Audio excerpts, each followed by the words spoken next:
Hi, and welcome back to the channel. Today I'm going to bring you in over my shoulder, as it were, to uncover some really cool history about one of our two screen-used Knight Rider kit cars and show you how simply watching the show, not as a viewer, but as more of an archaeologist, can reveal vital information that ties these things together. So stay tuned.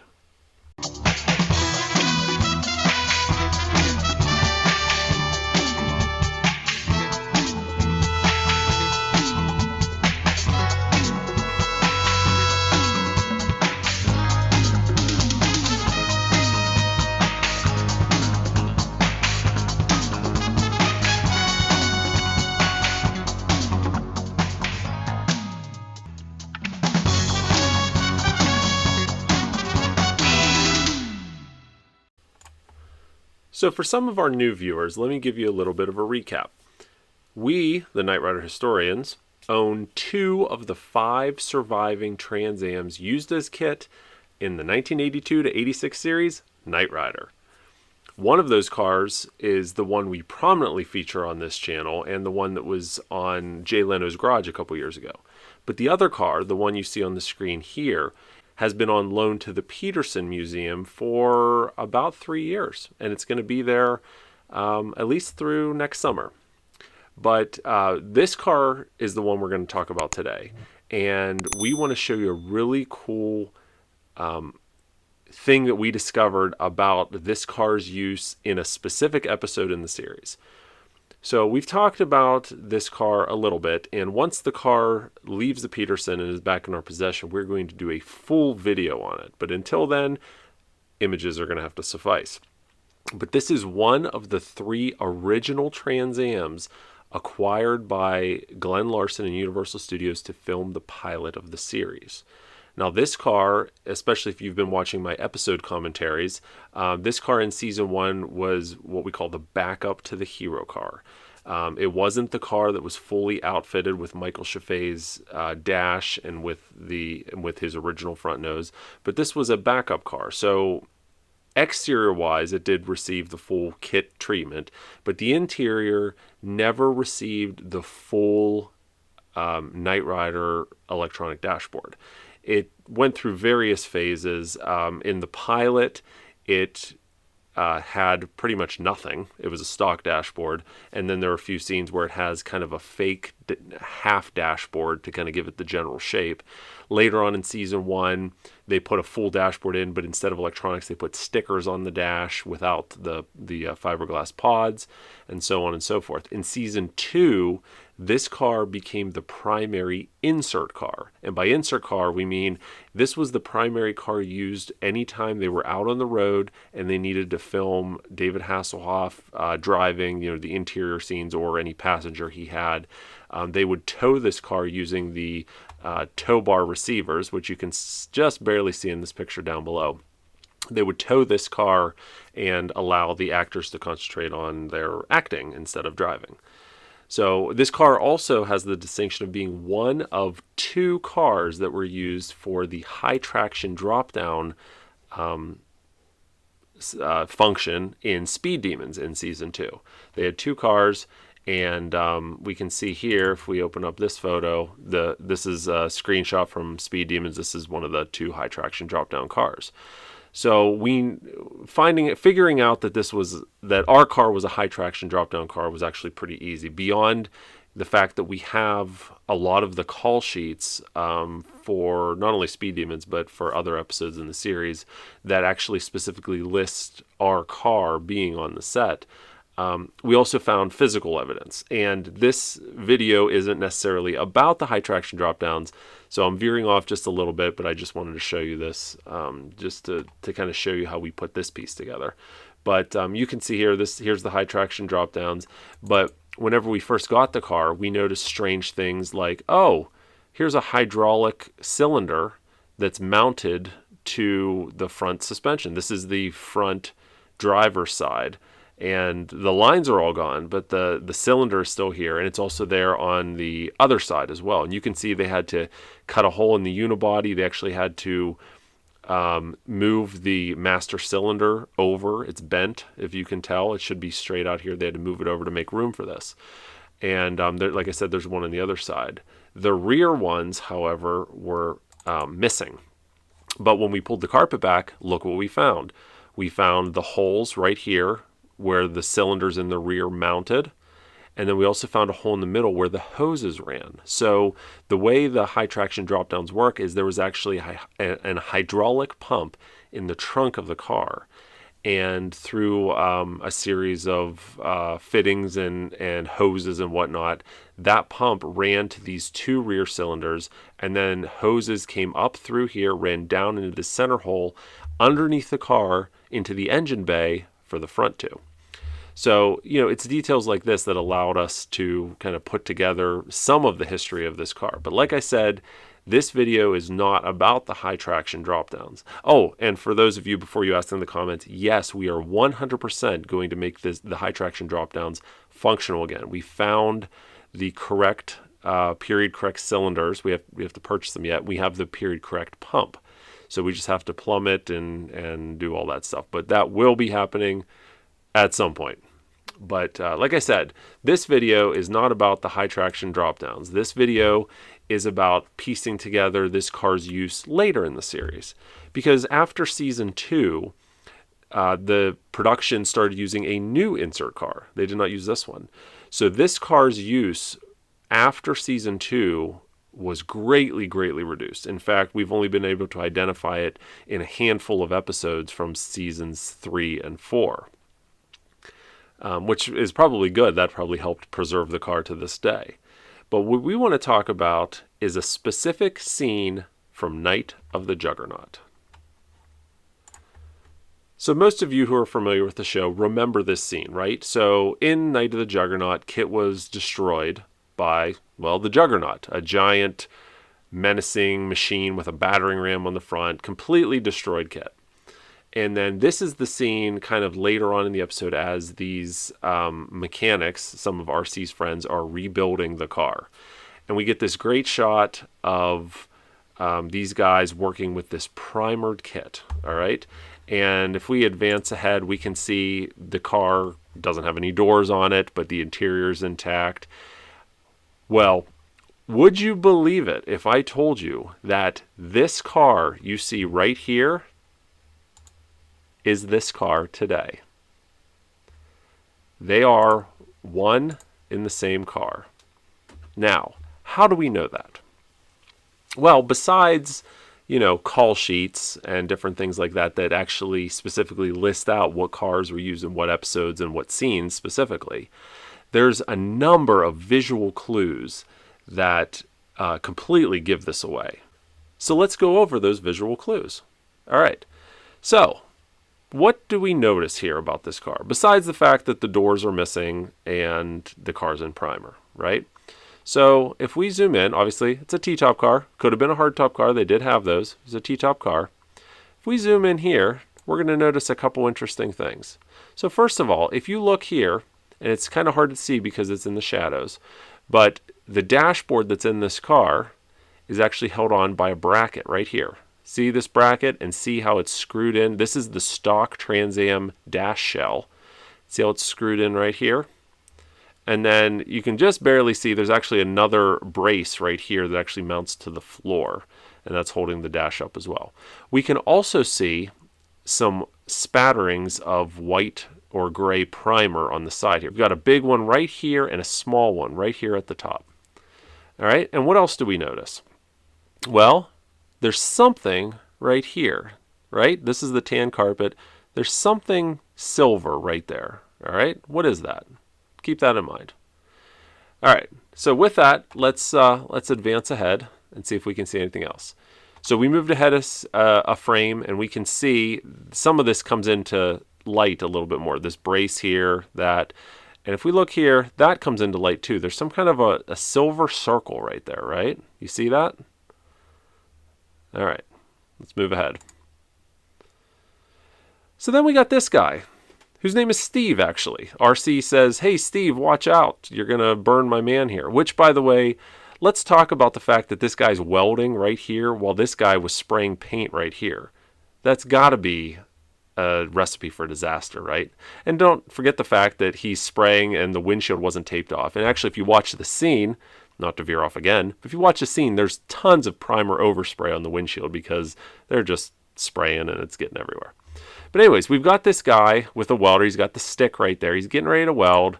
Hey, hits it right there. Okay. So this guy, this isn't fake. This guy's actually welding on this car.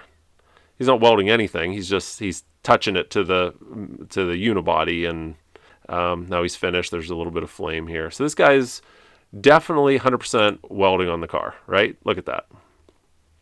All right. With all that said, let's dig into exactly why the car we have is this car. Okay, so here's a comparison. Obviously the screenshot on the left, and here's our car on the right. Now, the bracket you see here on our car, this is actually an older picture. This has since been fixed, but this bracket was added during a restoration in 2004-ish. And we've since removed this and restored it back to the way it was. But take a look at this. See these marks in the stock dashboard? Boy, they sure match up with that bracket, don't they? Look at that. See how it's angled differently? And then take a look at this. Remember that white spatter or the primer colored spatter at the top? Look at that. There are still remnants of that spatter today, right there. And also, it's a little harder to see, but this giant one here was mostly cleaned off. But you can see, because the stock dashboard has some texture to it, in the valleys of that texture, you can see there's still a little bit of primer there, right? So that's, check mark 1, right? That's a match so far. So let's continue on and see if we can match some more things.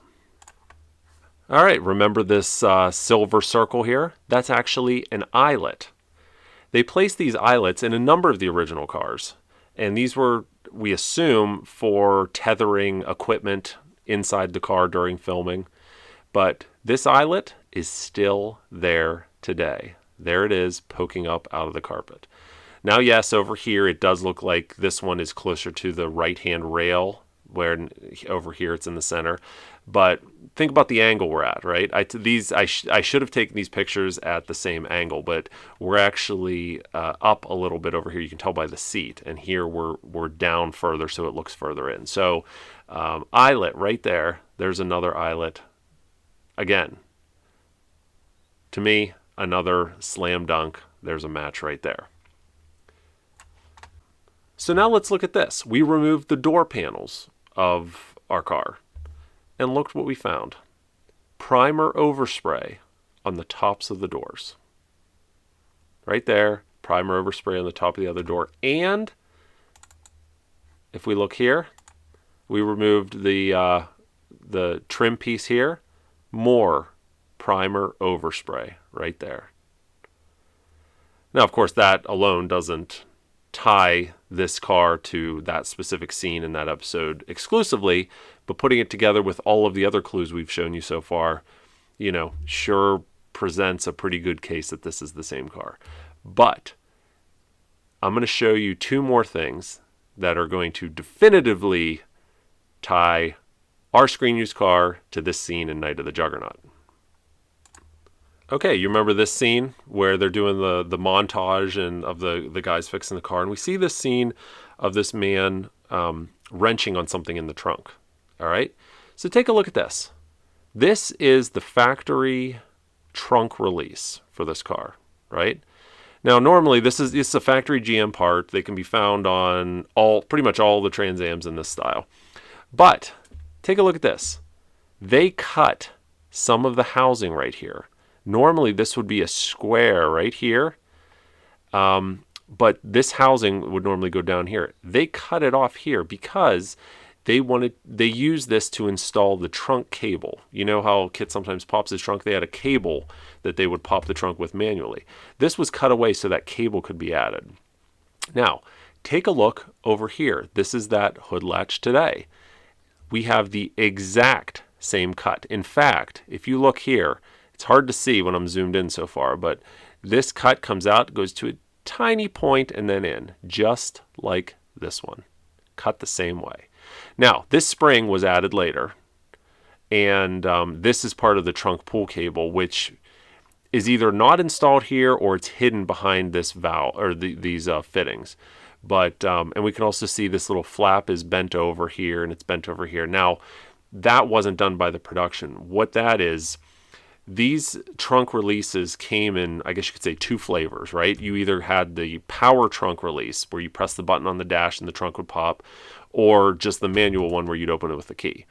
They use the same latch for that. But if it was a power one, what they would do is they would fold this tab back and install the actuator right here. So that tells me this was a power trunk release originally. They removed the actuator and put in the cable line here, which makes sense because we do know through the Pontiac Historical Services report that our car originally was equipped with an electronic trunk popper. So there you go. But there you go. Another, and also this right here, hard to see, but this piece right here was not on all of the trunk latches. Some cars received this, and this was meant to receive a pin from the trunk. So on the trunk, there's a pin that hangs down, and that pin, when the trunk is closed, goes into this as a way to kind of line up the trunk when it's closed. That piece wasn't on all of these latches. I've seen a number of latches over the years where it didn't have that piece. But if you look here, that piece is on there as well. And also, remember how I told you at the beginning of this, and the reason I brought up the high traction drop downs was because we know for a fact that our car was one of the 2 high traction drop down cars. Look at this. You see these valves here?